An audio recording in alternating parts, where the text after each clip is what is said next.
Patterns of Decay. Um, I heard your single, House of Doors, and I fucking loved it, dude. Oh, thanks so much, man. Thank you.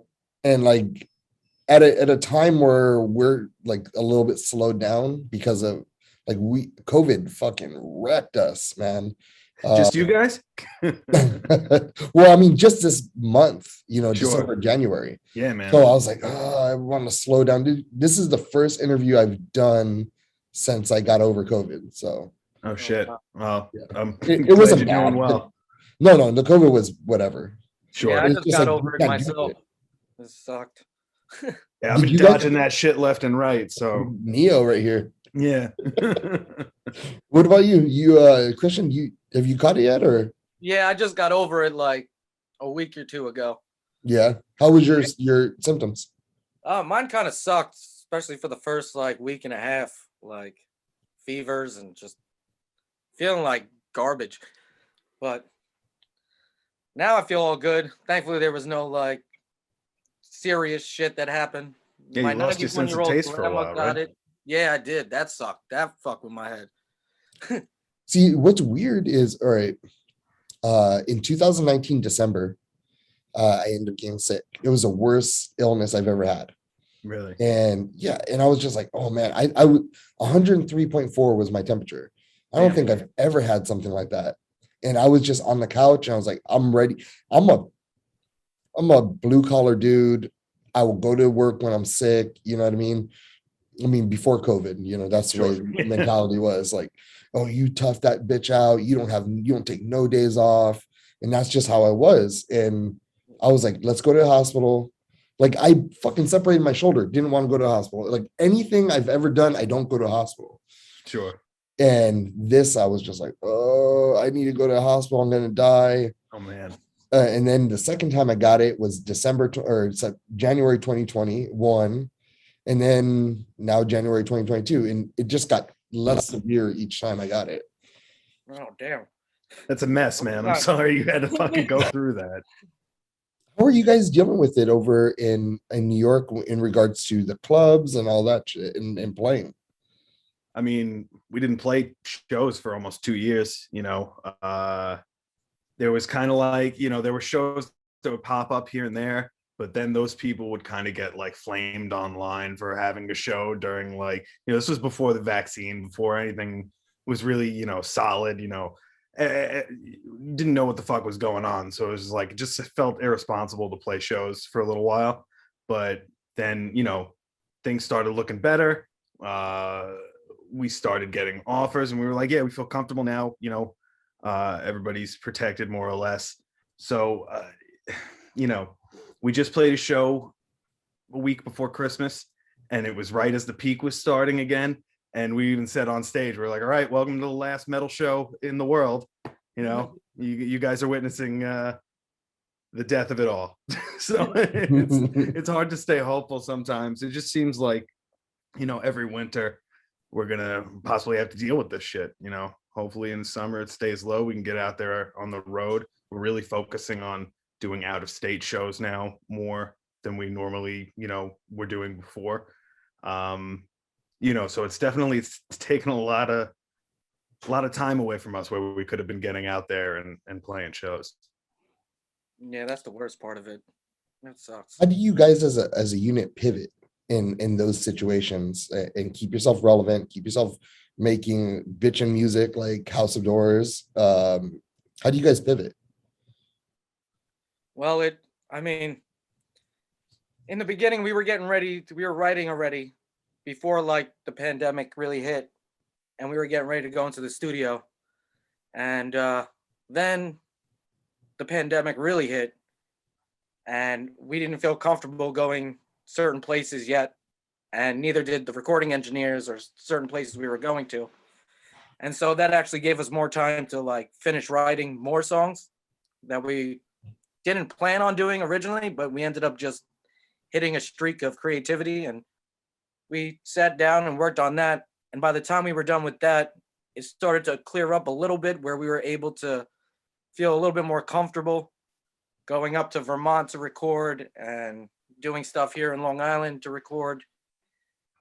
And for the better part after recording everything, it's been a lot of like supplemental stuff for the album. Like we wanted to make sure we did this right. So we put a lot of time and a lot of money and a lot of effort into getting the artwork, getting all the merchandise done, getting it printed, setting up our website professionally, and trying to really figure out how our game plan was going to be for this release. And we ended up making some different moves than we did last time, hooking up with Metal Maria from Adrenaline PR, and she's been very helpful with, helping us get this video out there. And this is where we are, and we're hoping to continue dropping some new songs. We got a bunch of things in the works to keep like going. we actually got lucky because we had the extra time to really, take a step back and consolidate everything and just be like, all right, well, we know the songs we've written are the best stuff that we've done. We want to do them justice. So we're lucky we had the extra time. It's just, it afforded us the opportunity to really give this release the backing it deserves, The last time we put out music, it was 2018, so we've played shows consistently before the pandemic. We really go hard with shows, at least, 2 or 3 a month. And, that's how we stayed relevant, but that was taken away from us. So we really just kind of had to be silent for a little while, reminding people here and there, we're still here, but the best is yet to come. Especially metal, like it's not like you guys can do all right, we're gonna do a acoustic set. Yeah.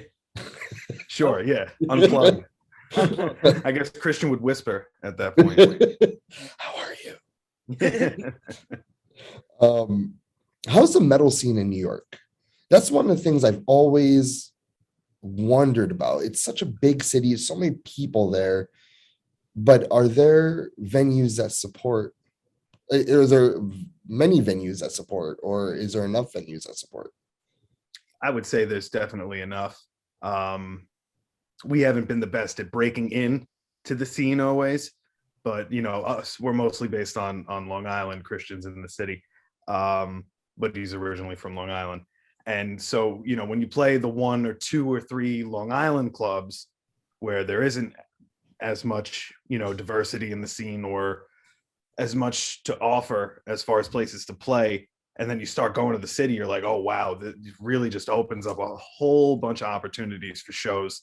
And, the scene is strong. We've been dying to play St. Vitus. I know a lot of bands play there. It's a really cool underground metal club. But there are a lot of other little venues in Queens, Brooklyn, in the city, Manhattan, that really do cater to metal, Lucky 13 specifically. So while it's not thriving like it was maybe in the 80s and 90s, it still exists. It's there. People want metal. I mean, also another point for that too is at any given night in the city, there's at least, a handful of shows going on all over the place, whether it's in Brooklyn, in the city, in Queens. So there's definitely a lot of stuff going on.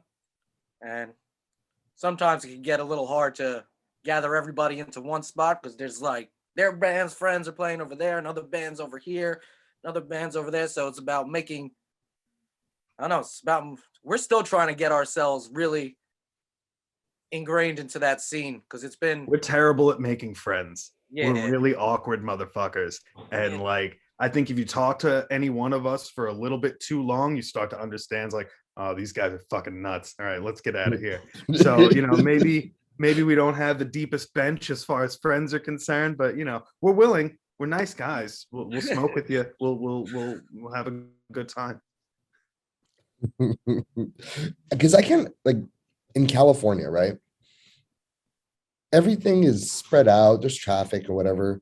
But when I when I roll up to a venue and I'm promoting or I'm putting on a show, I'm just gonna park right here and take my shit up in there and then go find a parking spot. How the fuck do you guys do that shit? Because I don't even think is that even possible? In the city?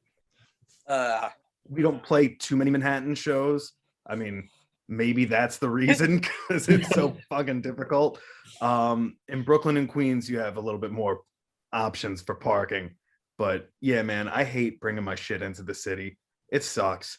I remember one time I was in another band and I was just rolling my cab around the city blocks. You know, I found parking like 10 blocks away from where the fuck we were playing. It was awful. Everybody's looking at me like, look at this douchebag, just like dragging 100 pounds of equipment behind him in the crowded ass city.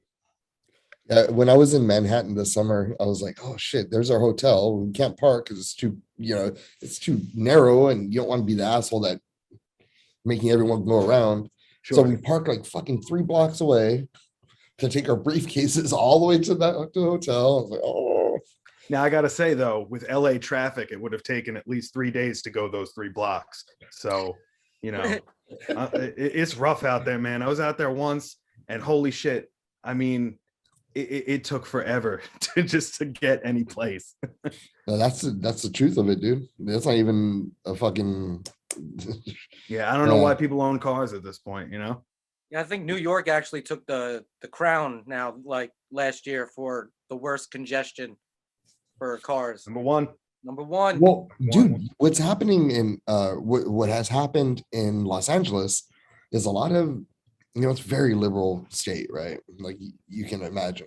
Yeah. But there's, at the beginning of COVID, I used to go to work, come to work, a drive that takes me 40 minutes normally, 12 minutes, dude. Yeah, man. Oh, damn. It was nice, wasn't 12 it? minutes. Yeah.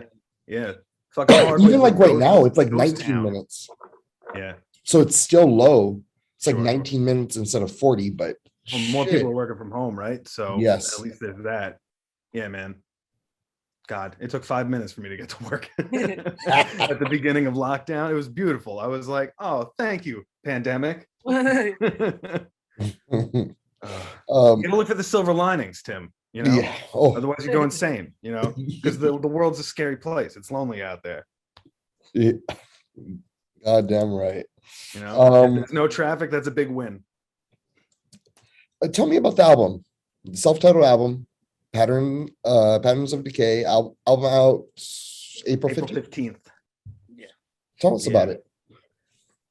Christian, you want to start? I'll interrupt.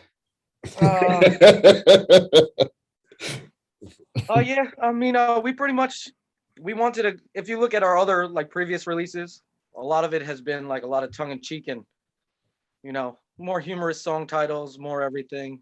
This one we wanted to really sit down and like put on a serious face, and I think we ended up creating a very dark, evil sounding album that I think even surprised us when we listened back to it for like the first time, like fully done everything. And I'm actually very, very proud of everything we've done on this album. This is something that we had some songs that I thought were really good in the other albums, but I think this one front to back I listened to and I'm like, hell yeah. I can't and it's I know it's like, my band, our band, and listening to your own music, it's like, oh, of course you're gonna like it. But like, if you're making music, you better like what you're doing. Otherwise, why the fuck are you making it? Yeah. And I felt like really, really satisfied with the songs that we came up with for this album. And I'm really looking forward to seeing how people react to it, because the first single out that we just did with House of Doors is, I'd say, like the more tamest. Yeah, the tamest of the songs that we have. And we're really hoping that the next single that we're putting out is really going to kick people in the balls, because they really think it's going to. Or the lady balls. Like, oh shit. Yeah, man. Like, I mean, I don't want to talk us up too much, but I mean, that's the whole job, right? Yeah. This album's a different tier for us. We didn't abandon things from the other album, but we embellished on it. We made it better. We made it more our own. It's a more mature sound for the band. So with that, you have a little bit more mature song titles and a different angle we're coming at this with. We haven't lost our personality. If you come to our live show, we still act like fucking dicks. So it's you know, we're like Christian said, I'm super proud of this album. I can't wait for people to fucking hear it in April and just to, you know, see what they think of it. Because if you listen to anything else that we've put out before, you'll be like, wow, all right, yeah, these guys know who they are now. And I especially like House of Doors because it doesn't seem like, oh, this is a certain genre of metal. It's like there's little nuances all around the song that like remind you of something else. And in just a cornucopia of fucking metal and fucking A, dude. I'll take Thanks, give me man. two, you know? Really. No, appreciate it. I mean, that's always been something that we've been about when we've come to our style of writing. You know, I mean, we listen to all different types of metal, all different genres of it. You know, we love it, and obviously, it's going to come through in our work. You know, and I don't, you know, I've always kind of resented being pigeonholed into one specific thing. You know, why not give people more of a choice? You know. We're still trying to figure out where we fit into the whole genre, subgenre. Fuck We've that, always dude. said that Don't even we're not worry about that. technical Just death do metal, you. we're technically death metal. So that's our justification. I love it, dude. And I think Thanks, more man. people need to hear it. Like more people. I agree need with to- you, sir. Tell your friends, please. Oh, for reals. I'm gonna put it on my playlist. Thanks, bro. Really much appreciated. I mean, like, we really we've been taken aback by the love that the single's gotten in the 24 hours that it's been out. You know, it means a lot to us. We put a lot of ourselves into this. It's been a long time coming. Be fucking proud. Thank you, man. Be And fucking proud. a fun little fact, little trivia for this song is that this song came out like the most organically, and it was like we just got inspired one night, and we pretty much wrote that song in like a day. Yeah, like we're not like a jam band. Like we don't usually jam on shit. We'll usually like write riffs and bring them to practice and be like, this is what I'm working on. But like that song kind of came together within the span of one band practice where we were just like, we were on a fucking roll, man. It was sweet. Like, you know, and it ended up just being like the strongest single wise for, you know, as far as like a song that we thought might have more mass appeal than some of the other songs on the album. So with that being said, when that happens to you, normally when that happens, you know that's a good song. When Sure. you can bang it out, do you try to duplicate or replicate that? You're like, oh, we got to have another time like that. Like, I mean, we want to, sure. This or did that. That would make writing so easy. You know, I mean, we do jam here and there. It usually fizzles out, you know, like a normal jam session would. You know, where we have excelled in our songwriting has usually just been either Dan, the other guitarist, or myself coming up with riffs and bringing them to practice and being like, hey guys, what do you think? Is this good? Is this shit? You know, what do you want to do with it? That's, I think, just, you know, something we need to break out of a little more and come together and jam a little bit more often. But you know, it was just really cool, man. It came together so nice. There was electricity in the air. Yeah, man. All right, fucking A. All right, so I got a couple of fun questions that I like to ask. Have fun answers. Every time I do an interview, it depends on what time I have a group of questions I ask everyone. And this cycle's fun questions. Sure. So what is your favorite lyric? Not of the album, period. Oh, period. Oh, okay. God damn you. Give me a sec. I mean, it's an Every Time I Die lyric. I know that much. R.I.P. Fucking anything Keith Buckley does is great. He's my favorite lyricist of all time. All of them are obviously escaping me right now. It's okay. There's also a lyric from Rhodey Walker from Protest the Hero. If a mortal stands before us, strike him down with sleight of hand. And if heaven rides against us, then God himself must be damned. Yeah, I love that lyric. Woo. Yeah. Christian, how about you? Chris? Mine would be from good old Corey Taylor from Slipknot. Probably be I'm cold, I'm ugly, I'm always confused by everything. I can stare into 1,000 eyes, but every smile holds a bold-faced lie. And that's I've always had that line in my head for years. I think it's great. I mean, That's awesome. All right, next question. You are the booker of a dream concert. You can pick any musical act, alive or dead. You have 4 people to fill on this concert. One of them has to be the headliner. Who are you guys picking? Shit. Okay. Biggie's coming back to life. So Biggie's on that bill. Who else? I want Led Zeppelin. I want the Dillinger Escape Plan to come back. And well, since Every Time I Die just broke up, I would like to reverse that and have them come back together. As far as the headliner is concerned, I'm going to give it to Dillinger because I just want to fucking go nuts one more goddamn time on stage with that band. They were the pinnacle of live shows.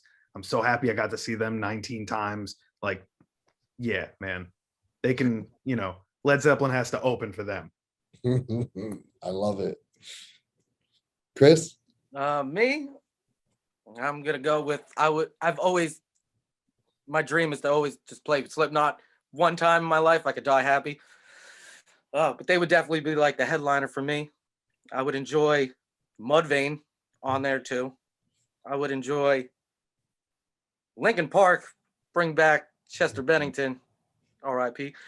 And the 4th one,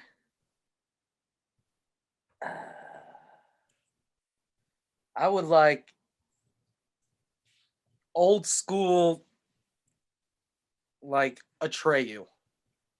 Like I'm talking about like earlier on before, when it was still like that beginning of metalcore and everything going on where that was where I really started getting into like the metalcore and the hardcore aspects of music, and I really love them. So yeah, I know it's not as fancy, but I love it. What is your mom or dad's signature dish? I would say, well, my mom, Sunday sauce. We make pasta every Sunday, That's what my grandma used to do, dude. Oh, okay, there you go. And my dad. Yeah, nice. Sunday sauce. Man, so you're Italian? Fucking some ronzoni macaroni and her sauce and meatballs, and I'm Yeah, I mean, my mom's. I really like her chili, so that would be my favorite dish of hers. And then my dad, I don't know, ribs. He makes some good ribs. I'll Nice. take that. Yeah, man. What is life teaching you at the moment? Pain. No, life is teaching me that there are always going to be setbacks. And you have to pivot and learn how to plan ahead of time for contingencies, because you can almost count on those setbacks happening. Especially if you're in Patterns of Decay. Yeah, man. Yeah, we've experienced our fair share of things that did not go our way or that were planned that just did not happen. We've been beaten, we've been broken. It's such as the plight of the metal band, So it's just like, keep your head up. That's a lesson I'm taking away, because you're still standing at the end of the day, and don't let this break you.